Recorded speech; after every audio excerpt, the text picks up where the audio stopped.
ಬಂಧುಗಳೇ ನಮಸ್ಕಾರ, ಹೇಗಿದ್ದೀರಿ ಎಲ್ರು? ಬಂಧುಗಳೇ, ಮನುಷ್ಯ ಎಂತಹ ನೋವು ಎಂತಹ ಸಂಕಟವನ್ನಾದರೂ ತಡೆದುಕೊಳ್ತಾನಂತೆ. ಆದರೆ ಕಣ್ಣೆದುರೇ ಮಕ್ಕಳ ಸಾವಿದೆಯಲ್ಲ, ಅದನ್ನ ಯಾರಿಗೂ ಕೂಡ ಸಹಿಸಿಕೊಳ್ಳೋದಕ್ಕೆ ಸಾಧ್ಯ ಆಗೋದಿಲ್ಲ. ಈ ಕಾರಣಕ್ಕಾಗಿ ಪುತ್ರ ಶೋಕಂ ನಿರಂತರಂ ಎನ್ನುವಂತ ಮಾತನ್ನ ಹೇಳ್ತೀವಿ. ಅದಕ್ಕಿಂತ ದೊಡ್ಡ ಶೋಕ ಇನ್ನೊಂದಿಲ್ಲ ಎನ್ನುವಂತ ಮಾತು ಕೂಡ ಇದೆ. ಬಂಧುಗಳೇ, ಯಾಕೆ ಈ ವಿಚಾರವನ್ನ ಪ್ರಸ್ತಾಪ ಮಾಡ್ತಿದ್ದೀನಿ ಅಂದ್ರೆ, ಸಿದ್ದರಾಮಯ್ಯನವರು ತಾವು ಮುಖ್ಯಮಂತ್ರಿ ಆಗಿದ್ದಂತಹ ಸಂದರ್ಭದಲ್ಲಿ ಬೆಳೆದು ನಿಂತಿದ್ದಂತಹ ಮಗ ರಾಕೇಶ್ರನ್ನ ಕಳೆದುಕೊಳ್ತಾರೆ.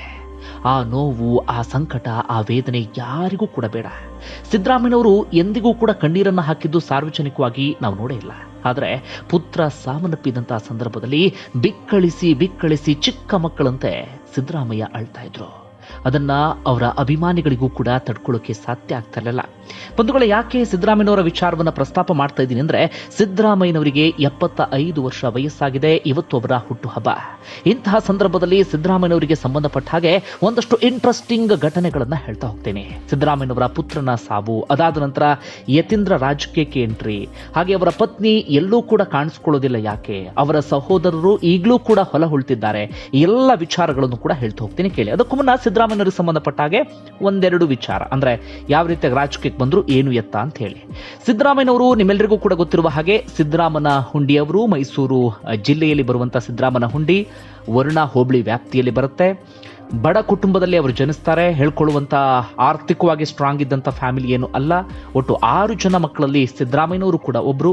ಸಿದ್ದರಾಮಯ್ಯನವರು ಸಾಕಷ್ಟು ವೇದಿಕೆಗಳಲ್ಲಿ ಹೇಳ್ಕೊಂಡಿದ್ದಾರೆ. ಆರಂಭದ ದಿನಗಳಲ್ಲಿ ಅವರು ಎಜುಕೇಶನ್ ಬಗ್ಗೆ ಆಸಕ್ತಿಯನ್ನು ತೋರಲಿಲ್ಲ. ಡೈರೆಕ್ಟ್ ಆಗಿ ಅವರು 5ನೇ ಕ್ಲಾಸಿಗೆ ಎಂಟ್ರಿ ಕೊಡ್ತಾರೆ. ಅದಕ್ಕೂ ಮುನ್ನ ಮನೆಯಲ್ಲೇ ಅಪ್ಪ ಅಮ್ಮನ ಜೊತೆ ಕೆಲಸ ಮಾಡ್ಕೊಂಡು ಓಡಾಡ್ತಾ ಇರ್ತಾರೆ.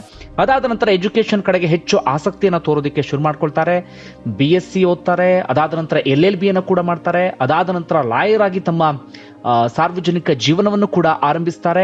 ಲಾಯರ್ ಆಗಿದ್ದಂತಹ ಸಂದರ್ಭದಲ್ಲಿ ಒಂದಷ್ಟು ಒಳ್ಳೊಳ್ಳೆ ವ್ಯಕ್ತಿಗಳ ಕಾಂಟ್ಯಾಕ್ಟ್ ಕೂಡ ಸಿಗುತ್ತೆ. ಇದರ ಪ್ರತಿಫಲ ಎನ್ನುವಂತೆ ರಾಜಕೀಯಕ್ಕೂ ಕೂಡ ಎಂಟ್ರಿ ಕೊಡ್ತಾರೆ. ಭಾರತೀಯ ಲೋಕದಳದಿಂದ ಪ್ರಪ್ರಥಮ ಬಾರಿಗೆ 1983ರಲ್ಲಿ ಚಾಮುಂಡೇಶ್ವರಿ ವಿಧಾನಸಭಾ ಕ್ಷೇತ್ರದಲ್ಲಿ ಚುನಾವಣೆಗೆ ಸ್ಪರ್ಧೆ ಮಾಡ್ತಾರೆ. ಎಲ್ಲರೂ ಕೂಡ ಆಶ್ಚರ್ಯ ಪಡುವ ರೀತಿಯಲ್ಲಿ ಸಿದ್ದರಾಮಯ್ಯನವರು ಗೆಲುವನ್ನ ಸಾಧಿಸ್ತಾರೆ ಮೊದಲ ಚುನಾವಣೆಯಲ್ಲಿ. ಅದಾದ ನಂತರ ಮತ್ತೆ ಮಧ್ಯಂತರ ಚುನಾವಣೆ ಎದುರಾಗುತ್ತೆ. 1985ರಲ್ಲಿ ಜನತಾ ಪಾರ್ಟಿಯಿಂದ ಅವರು ಸ್ಪರ್ಧೆಯನ್ನ ಮಾಡಿ ಗೆಲುವನ್ನ ಸಾಧಿಸ್ತಾರೆ. ರಾಮಕೃಷ್ಣ ಹೆಗಡೆ ಅವರ ಆ ಸರ್ಕಾರದಲ್ಲಿ ಮಿನಿಸ್ಟರ್ ಕೂಡ ಆಗ್ತಾರೆ ಬಹಳ ಶಾರ್ಟ್ ಟೈಮಲ್ಲಿ. ಅದಾದ ನಂತರ ಸಿದ್ದರಾಮಯ್ಯನವರು ಹಿಂತಿರುಗಿ ನೋಡಿದ್ದೇ ಇಲ್ಲ. ಒಂದು ಚುನಾವಣೆಯಲ್ಲಿ ಸೋಲು, ಆ ನಂತರ ಲೋಕಸಭಾ ಚುನಾವಣೆಯಲ್ಲೂ ಕೂಡ ಸ್ಪರ್ಧೆಯನ್ನು ಮಾಡಿ ಸೋಲನ್ನ ಕಾಣ್ತಾರೆ. ಅದರ ನಡುವೆಯೂ ಕೂಡ ಗೆಲುವನ್ನ ಕಾಣ್ತಾನೆ ಹೋಗ್ತಾರೆ. 1996ರಲ್ಲಿ JH ಪಟೇಲ್ ಅವರ ಸರ್ಕಾರದಲ್ಲಿ ಅವರು DCM ಕೂಡ ಆಗ್ತಾರೆ. ಅದಾದ ನಂತರ ಅವ್ರನ್ನ DCM ಸ್ಥಾನದಿಂದ ಕೆಳಗಿಳಿಸಲಾಗುತ್ತೆ. ಕಾರಣ ಜನತಾ ಪಾರ್ಟಿ ಹೋಳಾಗಿ ಬಿಡುತ್ತೆ. ಜನತಾದಳ ಸೆಕ್ಯುಲರ್ ದೇವೇಗೌಡರ ಜೊತೆಗೆ ಸಿದ್ದರಾಮಯ್ಯನವರು ಹೋಗ್ತಾರೆ 1999ರಲ್ಲಿ. 2004ರಲ್ಲಿ ಕಾಂಗ್ರೆಸ್ JDS ಸಮ್ಮಿಶ್ರ ಸರ್ಕಾರ ಬಂದಂತ ಸಂದರ್ಭದಲ್ಲಿ ಸಿದ್ದರಾಮಯ್ಯನವರು DCM ಆಗ್ತಾರೆ. ಆನಂತರ ದೇವೇಗೌಡರ ಜೊತೆಗಿನ ವೈಮನಸ್ಸಿನಿಂದಾಗಿ ಕಾಂಗ್ರೆಸ್ಗೆ ಬರ್ತಾರೆ. 2006ರಲ್ಲಿ ಚಾಮುಂಡೇಶ್ವರಿ ವಿಧಾನಸಭಾ ಕ್ಷೇತ್ರದ ಬೈ ಎಲೆಕ್ಷನ್ ಅಲ್ಲಿ ಗೆಲ್ತಾರೆ. ಆ ಬೈ ಎಲೆಕ್ಷನ್ ಅಲ್ಲಿ ಸೋತಿದ್ರೆ ಸಿದ್ದರಾಮಯ್ಯನವರ ರಾಜಕೀಯ ಕರಿಯರ್ ಅಂತ್ಯ ಆಗ್ತಾ ಇತ್ತು. ಅಲ್ಲಿ ಗೆಲುವನ್ನ ಕಾಣ್ತಾರೆ. 2013ರಲ್ಲಿ CM ಕೂಡ ಆಗ್ತಾರೆ. CM ಆಗಿದ್ದಂತ ಸಂದರ್ಭದಲ್ಲಿ ಅವರ ಕೆಲಸಗಳಿಗೆ ಸಂಬಂಧಪಟ್ಟ ಹಾಗೆ ಒಂದಷ್ಟು ಒಳ್ಳೊಳ್ಳೆ ಮಾತುಗಳು ಕೂಡ ಇದೆ. ಅದರ ನಡುವೆ ಸಿದ್ದರಾಮಯ್ಯನವರಿಗೆ ಅಪಾರ ಸಂಖ್ಯೆಯ ಅಭಿಮಾನಿಗಳು ಇರೋದಕ್ಕೆ ಕಾರಣ ಏನಪ್ಪಾ ಅಂದ್ರೆ, ಮಾಸ್ ಲೀಡರ್ ಆಗಿ ಬೆಳೆದು ನಿಂತು ಬಿಟ್ಟಿದ್ದಾರೆ. ಕರ್ನಾಟಕದಲ್ಲಿ ಮಾಸ್ ಲೀಡರ್ಗಳಂದ್ರೆ HD ದೇವೇಗೌಡರು ಸದ್ಯ ಮೂಲೆ ಗುಂಪಾಗಿದ್ದಾರೆ. ಮತ್ತೊಂದು ಕಡೆಯಿಂದ ಯಡಿಯೂರಪ್ಪನವರು, HD ದೇವೇಗೌಡರು ಮೂಲೆ ಗುಂಪು ಮೀನ್ಸ್ ಸಹಜವಾದಂತ ವಯಸ್ಸಾಗಿದೆ. ಈ ಕಾರಣಕ್ಕಾಗಿ ರಾಜಕೀಯದಲ್ಲಿ ತುಂಬಾ ಸಕ್ರಿಯರಾಗಿರೋದಕ್ಕೆ ಅವರಿಗೆ ಸಾಧ್ಯ ಆಗ್ತಾ ಇಲ್ಲ. ಮತ್ತೊಂದು ಕಡೆಯಿಂದ BS ಯಡಿಯೂರಪ್ಪನವರು, ಅವರು ಕೂಡ ಬಿಜೆಪಿಯಲ್ಲಿ ಹೆಚ್ಚು ಕಡಿಮೆ ಮಾರ್ಗದರ್ಶಕ ಮಂಡಳಿಯನ್ನ ಸೇರಾಗಿದೆ. ಇನ್ನೋರ್ವ ಮಾಸ್ ಲೀಡರ್ ಅಂದ್ರೆ ಸಿದ್ದರಾಮಯ್ಯ. ಸದ್ಯ ಮಾಸ್ ಲೀಡರ್ಗಳಲ್ಲಿ ಆಕ್ಟಿವ್ ಆಗಿರುವಂತವ್ರು ಅಂದ್ರೆ ಸಿದ್ದರಾಮಯ್ಯನವರು ಮಾತ್ರ. ಆದ್ರೆ ಮುಂದಿನ ಚುನಾವಣೆ ಸಂದರ್ಭದಲ್ಲಿ ಅವರಿಗೆ ಈಗ 2023ರ ಚುನಾವಣೆ ಸಂದರ್ಭದಲ್ಲಿ 76 ವರ್ಷ ಆಗುತ್ತೆ. ಅದಾದ ನಂತರ ಇನ್ನೊಂದು ಚುನಾವಣೆ ಸಂದರ್ಭದಲ್ಲಿ ಅವರು ಕೂಡ ಮಾರ್ಗದರ್ಶಕ ಮಂಡಳಿಯನ್ನ ಸೇರ್ಬೇಕಾಗತ್ತೆ. ಅದರ ಹೊರತಾಗಿ ಸಿದ್ದರಾಮಯ್ಯನವರ ಮೇಲೆ ಹೇಳ್ಕೊಳ್ಳುವಂತ ಕಳಂಕ, ಭ್ರಷ್ಟಾಚಾರ ಆರೋಪ, ಹಗರಣ ಅಂಥದ್ದೇನು ಕೂಡ ಇಲ್ಲ. ಆ ವಾಚ್ ಹಗರಣಕ್ಕೆ ಸಂಬಂಧಪಟ್ಟ ಹಾಗೆ, ಅರ್ಕಾವತಿ ಡಿನೋಟಿಫಿಕೇಶನ್ ಹಗರಣಕ್ಕೆ ಸಂಬಂಧಪಟ್ಟ ಹಾಗೆ ಸ್ವಲ್ಪ ಮಟ್ಟಿಗೆ ಚರ್ಚೆ ಆಯ್ತು ಬಿಟ್ರೆ, ದೊಡ್ಡ ಮಟ್ಟಿನ ಹಗರಣಗಳು ಯಾವುದು ಕೂಡ ಸಿದ್ದರಾಮಯ್ಯನವರ ಸುತ್ತ ಹಾಕೊಂಡಿಲ್ಲ. ಈ ಕಾರಣಕ್ಕಾಗಿ ಸಿದ್ದರಾಮಯ್ಯನವರ ವಿಚಾರದಲ್ಲಿ ಟೀಕೆ ಮಾಡುವಾಗ ಮುಸ್ಲಿಮರ ಓಲೈಕೆ ಅಥವಾ ಹಿಂದ ಓಲೈಕೆ ಎನ್ನುವಂತ ಮಾತನ್ನು ಹೇಳ್ತಾರೆ ಹೊರತಾಗಿ ಭ್ರಷ್ಟಾಚಾರ ಅಥವಾ ಹಗರಣದ ವಿಚಾರ ಪ್ರಸ್ತಾಪ ಆಗೋದು ತೀರಾ ಕಡಿಮೆ. ಇದು ಒಂದು ವಿಚಾರ. ಈಗ ಅವರ ವೈಯಕ್ತಿಕ ಬದುಕಿನ ವಿಚಾರಕ್ಕೆ ಬರ್ತೀನಿ. ಮೊದಲು ಪತ್ನಿ. ಸಿದ್ದರಾಮಯ್ಯನವರು ಇಷ್ಟರ ಮಟ್ಟಿಗೆ ಯಶಸ್ಸನ್ನು ಸಾಧಿಸಿದ್ದಾರೆ ಅಂದರೆ ಅದರ ಹಿಂದೆ ಅವರ ಪತ್ನಿಯ ತ್ಯಾಗ ಹಾಗೆ ಅವರ ಪತ್ನಿಯ ಕಾರ್ಯವೂ ಕೂಡ ಇದೆ. ಕಾರಣ ಅವರ ಪತ್ನಿ ಇಡೀ ಕುಟುಂಬದ ಜವಾಬ್ದಾರಿಯನ್ನು ವಹಿಸಿಕೊಂಡಂತವರು. ಕಾರಣ ಸಿದ್ದರಾಮಯ್ಯನವರು ಹೆಚ್ಚು ಕಡಿಮೆ ಕುಟುಂಬದಿಂದ ದೂರನೇ ಇದ್ದಂಥವ್ರು. ಯಾಕಂದ್ರೆ ಸಕ್ರಿಯ ರಾಜಕಾರಣಕ್ಕೆ ಬಂದು ಬಹಳ ವರ್ಷಗಳೇ ಆಯ್ತು. ಈ ಕಾರಣಕ್ಕಾಗಿ ಇಡೀ ಕುಟುಂಬದ ಜವಾಬ್ದಾರಿಯನ್ನು ವಹಿಸಿಕೊಂಡಂಥವರು ಅವರ ಪತ್ನಿ ಆಗಿರುವಂತ ಪಾರ್ವತಿ. ಅವರ ವಿಚಾರದಲ್ಲಿ ಬಹಳ ಖುಷಿ ಪಡುವ ವಿಚಾರ ಅಂದ್ರೆ ಸಿದ್ದರಾಮಯ್ಯನವರು ಮುಖ್ಯಮಂತ್ರಿಗಳಾಗಿದ್ದಂಥ ಸಂದರ್ಭದಲ್ಲೂ ಕೂಡ ಅವ್ರು ಎಲ್ಲೂ ಸಿದ್ದರಾಮಯ್ಯನವ್ರ ಜೊತೆ ಕಾಣಿಸ್ಕೊಳ್ತಾ ಇರಲಿಲ್ಲ. ಅಥವಾ ಯಾವುದಾದ್ರೂ ಕಾರ್ಯಕ್ರಮಗಳಿಗೆ ಬಂದ್ರೆ ನಾನು ಮುಖ್ಯಮಂತ್ರಿಯ ಪತ್ನಿ ಎನ್ನುವಂತ ಹಮ್ಮು ಬಿಮ್ಮು ಏನೂ ಕೂಡ ತೋರಿಸ್ತಾ ಇರಲಿಲ್ಲ. ಅವ್ರು ಸಾರ್ವಜನಿಕವಾಗಿ ಕಾಣಿಸ್ಕೊಳ್ತಾ ಇದ್ದಿದ್ದು ಚಾಮುಂಡೇಶ್ವರಿ ಸನ್ನಿಧಿಗೆ ಮಾತ್ರ ಬರ್ತಾ ಇದ್ರು, ಮೈಸೂರಿನ ಚಾಮುಂಡಿ ಬೆಟ್ಟಕ್ಕೆ ಆಗಾಗ ಪೂಜೆಗೆ ಅಂತ ಬರ್ತಾ ಇದ್ರು. ಅಲ್ಲೂ ಕೂಡ ಮುಖ್ಯಮಂತ್ರಿ ಆಗಿದ್ದಂಥ ಸಂದರ್ಭದಲ್ಲಿ ಸಿದ್ದರಾಮಯ್ಯನವರು ನಾನು ಮುಖ್ಯಮಂತ್ರಿ ಪತ್ನಿ ಎನ್ನುವ ಕಾರಣಕ್ಕಾಗಿ ವಿಶೇಷವಾದಂಥ ದರ್ಶನವನ್ನ ಪಡಿತಾ ಇರಲಿಲ್ಲ, ಅಥವಾ VIP ಲೈನ್ ನಲ್ಲೂ ಕೂಡ ನಿಂತ್ಕೊಳ್ತಾ ಇರಲಿಲ್ಲ. ಸಾರ್ವಜನಿಕರ ಜೊತೆಗೆ ಸರತಿ ಸಾಲಲ್ಲೇ ನಿಂತ್ಕೊಂಡು ಹೋಗ್ತಾ ಇದ್ರು. ತುಂಬಾ ಸಂದರ್ಭದಲ್ಲಿ ಪೊಲೀಸರೇ ಇವರು ಸಿದ್ದರಾಮಯ್ಯನವರ ಪತ್ನಿ ಅಂತ ಗುರುತಿಸಿ ಅವರ ಒತ್ತಾಯಿಸಿ ಅವ್ರನ್ನ VIP ಟ್ರೀಟ್ಮೆಂಟ್ ಅಥವಾ VIP ಸಾಲಿನಲ್ಲಿ ಕಳಿಸಿ ದರ್ಶನಕ್ಕೆ ವ್ಯವಸ್ಥೆಯನ್ನ ಮಾಡಿಕೊಟ್ಟಿದ್ದೆ ಹೊರತಾಗಿ ಅವರು ಎಲ್ಲೂ ಕೂಡ ಮುಖ್ಯಮಂತ್ರಿಗಳ ಪತ್ನಿ ಎನ್ನುವಂತ ಹೆಸರನ್ನ ದುರುಪಯೋಗ ಪಡಿಸ್ಕೊಳ್ಳೋದು ಅಂಥದ್ದೇನು ಕೂಡ ಮಾಡಿಲ್ಲ. ಈ ಕಾರಣಕ್ಕಾಗಿ ಅವರು ನಾವು ಶ್ಲಾಘನೆಯನ್ನ ವ್ಯಕ್ತಪಡಿಸಲೇಬೇಕು. ಇನ್ನುಳಿದಂತೆ ಎಲ್ಲೂ ಕೂಡ ಕಾಣಿಸ್ಕೊಳ್ಳೋದಿಲ್ಲ. ಈವನ್ ವೀಕೆಂಡ್ ವಿತ್ ರಮೇಶ್ ಕಾರ್ಯಕ್ರಮಕ್ಕೂ ಕೂಡ ಅವರ ಪತ್ನಿ ಬರಲಿಲ್ಲ. ಸ್ವಲ್ಪ ಮಟ್ಟಿಗೆ ನಾಚಿಕೆ ಸ್ವಭಾವ, ಮುಜುಗರದ ಸ್ವಭಾವ ಅಂತ ಸ್ವತಃ ಸಿದ್ದರಾಮಯ್ಯನವರೇ ಹೇಳ್ತಾರೆ. ಇನ್ನು ಅವರ ಮನೆಯ ಫಂಕ್ಷನ್ಗಳೇನಾದ್ರೂ ಆದ್ರೆ ಸಿದ್ದರಾಮಯ್ಯನವರ ಪತ್ನಿ ಸಿದ್ದರಾಮಯ್ಯನವರ ಜೊತೆಗೆ ತುಂಬಾ ಲವಲವಿಕೆಯಿಂದ ಓಡಾಡ್ತಾರೆ. ಇತ್ತೀಚೆಗೆ ಸಿದ್ದರಾಮಯ್ಯನವರ ಅಣ್ಣನ ಮಗನ ಮದುವೆ ಬೇರೆ ಬೇರೆ ಕಡೆಗಳಲ್ಲೂ ಕೂಡ ಕಾಣಿಸ್ಕೊಂಡಿದ್ರು. ಅದರ ಹೊರತಾಗಿ ನಾಚಿಕೆ ಸ್ವಭಾವ ಎನ್ನುವ ಕಾರಣಕ್ಕಾಗಿ ಪಾರ್ವತಿಯವರು ಎಲ್ಲೂ ಕೂಡ ಕಾಣಿಸ್ಕೊಳ್ಳೋದಿಲ್ಲ. ಖುಷಿಯ ವಿಚಾರ ಅಂದ್ರೆ ತುಂಬಾ ರಾಜಕಾರಣಿಗಳು ತಾವು ರಾಜಕೀಯದಲ್ಲಿ ಒಂದು ಒಳ್ಳೆ ಪೊಸಿಷನ್ಗೆ ಬರ್ತಾ ಇದ್ದ ಹಾಗೆ ತಮ್ಮ ಹೆಂಡತಿಯನ್ನು ಕೂಡ ಕರ್ಕೊಂಡು ಬಂದ್ಬಿಡ್ತಾರೆ. ಬಟ್ ಸಿದ್ದರಾಮಯ್ಯನವರು ಅದರಲ್ಲಿ ಸ್ವಲ್ಪ ಹಿಂದೆ ಉಳ್ಕೊಂಡಿದ್ದಾರೆ. ಇನ್ನು ಅವರ ಪುತ್ರ ರಾಕೇಶ್ ವಿಚಾರ, ಬರೀ 39 ವರ್ಷ ವಯಸ್ಸಾಗಿತ್ತು. ಸಿದ್ದರಾಮಯ್ಯನವರ ಉತ್ತರಾಧಿಕಾರಿ ಅಂತ ಕರೆಸ್ಕೊಳ್ತಾ ಇದ್ರು.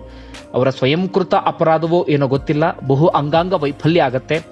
ಬೆಲ್ಜಿಯಂಗೆ ಹೋದಂಥ ಸಂದರ್ಭದಲ್ಲಿ ಹೆಚ್ಚು ಕಡಿಮೆ 1 ವಾರಗಳ ಕಾಲ ಅವರಿಗೆ ICUನಲ್ಲಿಟ್ಟು ಟ್ರೀಟ್ಮೆಂಟ್ ಅನ್ನು ಕೊಡಲಾಗುತ್ತೆ. ಆದರೆ ರಾಕೇಶ್ ಸಿದ್ದರಾಮಯ್ಯನವ್ರನ್ನ ಉಳಿಸ್ಕೊಳ್ಳೋದಕ್ಕೆ ಸಾಧ್ಯ ಆಗಲಿಲ್ಲ. ಅವ್ರ ಸಾವಿಗೆ ಸಂಬಂಧಪಟ್ಟ ಹಾಗೆ ನಾನಾ ರೀತಿ ಚರ್ಚೆ ಇದೆ ಬಿಡಿ, ಆ ಕಾರಣಕ್ಕಾಗಿ ಹಾಗಾಯ್ತು, ಈ ಕಾರಣಕ್ಕಾಗಿ ಹೀಗಾಯ್ತು ಅಂತ ಹೇಳಿ. ಆದರೆ ಸಿದ್ದರಾಮಯ್ಯನವರಿಗೆ ಆ ನೋವಿನಿಂದ ಹೊರಗಡೆ ಬರೋದಕ್ಕೆ ತುಂಬಾ ಟೈಮ್ ತಗೊಳ್ಳಿತ್ತು. ಈಗಲೂ ಕೂಡ ನೀವು ಯಾರನ್ನ ಅತಿಯಾಗಿ ಮಿಸ್ ಮಾಡ್ಕೊಳ್ತೀರಿ ಅಂದ್ರೆ ತಮ್ಮ ಮಗನ ಹೆಸರನ್ನ ಹೇಳಿ ಈಗಲೂ ಕೂಡ ಅವರು ಕಣ್ಣೀರನ್ನ ಹಾಕ್ತಾರೆ. ಆ ದುಃಖ ಇದೆಯಲ್ಲ, ಅದು ಸಾಧಾರಣವಾದಂತ ದುಃಖ ಅಂತೂ ಅಲ್ವೇ ಅಲ್ಲ. ಇದೊಂದು ವಿಚಾರ. ಈಗ ಸಿದ್ದರಾಮಯ್ಯನವರ ಸಹೋದರರ ವಿಚಾರಕ್ಕೆ ಬರೋಣ. ಬಂಧುಗಳೇ, ಇತ್ತೀಚೆಗೆ ಎಲ್ಲ ಕಡೆಗಳಲ್ಲೂ ಕೂಡ ಕುಟುಂಬ ರಾಜಕಾರಣ ತುಂಬಾ ಪೀಕ್ಗೆ ಹೋಗಿಬಿಟ್ಟಿದೆ, ವೈಭವೀಕರಿಸ್ತಾ ಇದೆ. ಓರ್ವ ವ್ಯಕ್ತಿ ರಾಜಕೀಯಕ್ಕೆ ಬಂದ ಅಂದ್ರೆ ಸಾಕು, ಆತನ ಅಣ್ಣ, ತಮ್ಮ, ಇಡೀ ಪರಿವಾರ, ಮಕ್ಕಳು, ಮರಿ ಎಲ್ಲರೂ ಕೂಡ ರಾಜಕೀಯಕ್ಕೆ ಎಂಟ್ರಿ ಕೊಟ್ಬಿಡ್ತಾರೆ. ಆದರೆ ಸಿದ್ದರಾಮಯ್ಯನವರ ಸಹೋದರರು ಈಗಲೂ ಕೂಡ ಕೃಷಿಕರು, ಸಾಮಾನ್ಯವಾದಂಥ ಜೀವನವನ್ನ ಈಗಲೂ ಕೂಡ ಸಾಗಿಸ್ತಾ ಇದ್ದಾರೆ. ಅವರು ಕುರಿ ಕಾಯ್ಕೊಂಡು ಹೊಲದಲ್ಲಿ ದುಡಿಮೆ ಮಾಡಿಕೊಂಡು ತಮ್ಮ ಜೀವನವನ್ನು ಸಾಗಿಸ್ತಾ ಇದ್ದಾರೆ. ಅವ್ರ ಸಹೋದರನ ಸಾಕಷ್ಟು ವಾಹಿನಿಗಳಲ್ಲಿ ಸಂದರ್ಶನ ಕೂಡ ಮಾಡಿದ್ದಾರೆ. ಆಗ ನಿಮ್ಗೆ ಏನು ಬೇಕು ಅಂತ ಕೇಳಿದ್ರೆ, ಅಂದ್ರೆ ಸಿದ್ದರಾಮಯ್ಯನವರು ಮುಖ್ಯಮಂತ್ರಿ ಆಗಿದ್ದಾಗ ನಿಮ್ಗೆ ಏನು ಬೇಕು ಅಂತ ಕೇಳಿದ್ರೆ, ನಮ್ಮ ಹೊಲಕ್ಕೊಂದು ನೀರಿನ ವ್ಯವಸ್ಥೆ ಮಾಡಲಿ ನಮ್ಮ ಅಣ್ಣ ಸಾಕು, ಅದರ ಹೊರತಾಗಿ ಏನೂ ಕೂಡ ಬೇಡ ಎನ್ನುವಂತ ಮಾತನ್ನು ಹೇಳ್ತಾರೆ. ಅಷ್ಟರ ಮಟ್ಟಿಗೆ ಸಿದ್ದರಾಮಯ್ಯನವರು ಕುಟುಂಬವನ್ನ ರಾಜಕೀಯದಿಂದ ದೂರ ಇಟ್ಟಿದ್ದಾರೆ. ಅವರ ಸಹೋದರರು ಈಗಲೂ ಕೂಡ ಶ್ರಮಿಕ ಜೀವಿಗಳೇ. ಅವರ ಕುಟುಂಬದಲ್ಲಿ ಸಿದ್ದರಾಮಯ್ಯನವರು ಮಾತ್ರ ಎಂಟ್ರಿ ಕೊಟ್ಟರು. ಅದಾದ ನಂತರ ಯತೀಂದ್ರ ವರುಡಾ ವಿಧಾನಸಭಾ ಕ್ಷೇತ್ರದಲ್ಲಿ ಕಾಣಿಸಿಕೊಂಡ್ರು. ಸಿದ್ದರಾಮಯ್ಯನವರಿಗೆ ಉತ್ತರಾಧಿಕಾರಿ ಎನ್ನುವ ರೀತಿಯಲ್ಲಿ. ಅದರ ಹೊರತಾಗಿ ಅವರ ಕುಟುಂಬದಿಂದ ಯಾರು ಕೂಡ ರಾಜಕೀಯದಲ್ಲಿ ಆಕ್ಟಿವ್ ಆಗಿಲ್ಲ. ಇದೊಂದು ಖುಷಿ ಪಡುವಂತ ವಿಚಾರ. ಹಾಗೆ ಅವರ ಸಹೋದರರ ಸರಳತೆ, ಅವರ ಸಹೋದರರ ಮುಗ್ಧತೆಗೂ ಕೂಡ ನಾವು ಈ ಸಂದರ್ಭದಲ್ಲಿ ಹ್ಯಾಟ್ಸ್ ಆಫ್ ಅನ್ನ ಹೇಳಲೇಬೇಕು. ಅಣ್ಣ ಮುಖ್ಯಮಂತ್ರಿ ಆಗಿದ್ದಂಥ ಸಂದರ್ಭದಲ್ಲೂ ಕೂಡ ಅವರ ಹೆಸರನ್ನ ದುರುಪಯೋಗ ಪಡಿಸ್ಕೊಳ್ಳಿಲ್ಲ, ಅಥವಾ ತಾವೇನೋ ಲಾಭ ಪಡೆಯೋದಕ್ಕೆ ಅವರ ಸಹೋದರರು ಪ್ರಯತ್ನವನ್ನ ಪಡಲಿಲ್ಲ. ಇನ್ನು ಸಿದ್ದರಾಮಯ್ಯನವರ ಜೀವನ ವಿಚಾರವನ್ನ ಗಮನಿಸಿದ್ರಿ. ಇನ್ನು ಸಾರ್ವಜನಿಕ ಜೀವನದಲ್ಲಿ ಆಗಾಗ ಅಹಂಕಾರಿ ಅಂತ ಕರೆಸ್ಕೊಳ್ತಾ ಇದ್ರು, ಆಗಾಗ ಒರಟು ಮಾತು, ಹಾಗೆ ಹೀಗೆ ಅಂತ ಎನ್ನುವಂತ ಮಾತುಗಳು ಕೇಳಿ ಬರ್ತಾ ಇತ್ತು. ಆದ್ರೆ ಸಿದ್ದರಾಮಯ್ಯನವರು ಪದೇ ಪದೇ ಬೇರೆ ಬೇರೆ ಸಂದರ್ಶನಗಳಲ್ಲಿ ಸ್ಪಷ್ಟನೆಯನ್ನ ಕೊಡ್ತಾ ಇದ್ರು. ನಾನು ಹಳ್ಳಿಯಲ್ಲಿ ಬೆಳೆದು ಬಂದಂಥವನು, ಸಹಜವಾಗಿ ನನ್ನಲ್ಲೊಂದು ಆ ಒರಟು ಸ್ವಭಾವ ಇದೆ, ಸಹಜವಾಗಿ ಆ ರೀತಿಯಾದಂಥ ಒಂದು ಗತ್ತು ನನ್ನಲ್ಲಿ ಬಂದ್ಬಿಟ್ಟಿದೆ, ಅದನ್ನ ಬಿಟ್ಟು ಹೋಗೋದಕ್ಕೆ ಸಾಧ್ಯ ಆಗ್ತಿಲ್ಲ. ಅದನ್ನ ನೋಡಿದಂಥವ್ರು ಅಹಂಕಾರ ಅಂತ ಭಾವಿಸಬಹುದು, ಆದ್ರೆ ನನಗೆ ಗೊತ್ತು ನನ್ನ ವ್ಯಕ್ತಿತ್ವ ಎಂಥದ್ದು ಎನ್ನುವಂತ ಮಾತನ್ನ ಆಗಾಗ ಸಂದರ್ಶನಗಳಲ್ಲೂ ಕೂಡ ಸಿದ್ದರಾಮಯ್ಯನವರು ಹೇಳ್ಕೊಳ್ತಾ ಇರ್ತಾರೆ. ಇನ್ನುಳಿದಂತೆ ಅವರ ಅಧ್ಯಯನಕ್ಕೆ ಸಂಬಂಧಪಟ್ಟ ಹಾಗೆ, ಅವರ ಆ ಮಾತಿನ ಲಹರಿಗೆ ಸಂಬಂಧಪಟ್ಟ ಹಾಗೆ, ಅಥವಾ ಕನ್ನಡದ ಮೇಲಿನ ಹಿಡಿತಕ್ಕೆ ಸಂಬಂಧಪಟ್ಟ ಹಾಗೆ ಎರಡು ಮಾತಂತೂ ಇಲ್ಲವೇ ಇಲ್ಲ.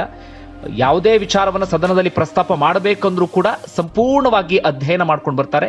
ಹೀಗಾಗಿ ಅವರಿಗೆ ಟಕ್ಕರ್ ಕೊಡೋದಕ್ಕೆ, ಕೌಂಟರ್ ಕೊಡೋದಕ್ಕೆ ಎದುರಾಳಿಗಳು ಪರದಾಡುವಂತ ಪರಿಸ್ಥಿತಿ ಸದನದಲ್ಲಿ ನಿರ್ಮಾಣ ಆಗುತ್ತೆ. ಒಳ್ಳೆ ಸದನ ಪಟು ಕೂಡ ಹೌದು.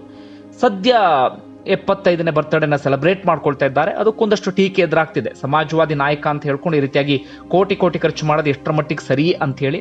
ಅದಕ್ಕೆ ಸಂಬಂಧಪಟ್ಟ ಹಾಗೆ ನಿಮಗೆ ಬಿಟ್ಟಿದ್ದು, ನಿಮಗೆ ಏನನ್ಸುತ್ತೆ ಕಮೆಂಟ್ ಮಾಡಿ ತಿಳಿಸಿ. ಒಟ್ಟಾರೆಯಾಗಿ ಇದು ಸಿದ್ದರಾಮಯ್ಯನವರಿಗೆ ಸಂಬಂಧಪಟ್ಟ ಹಾಗೆ ಒಂದಷ್ಟು interesting facts and interesting details ಬಂಧುಗಳೇ. ನಿಮ್ಗೆ ಏನನ್ಸುತ್ತೆ ಸಿದ್ದರಾಮಯ್ಯನವರು ಅಂದ್ರೆ ಒರಟು ಅಹಂಕಾರಿ ಅನ್ಸುತ್ತಾ ಅಥವಾ ಅದ್ಭುತವಾದಂಥ ವ್ಯಕ್ತಿ ಅನ್ಸುತ್ತಾ? ಕಮೆಂಟ್ ಮಾಡಿ ತಿಳಿಸಿ.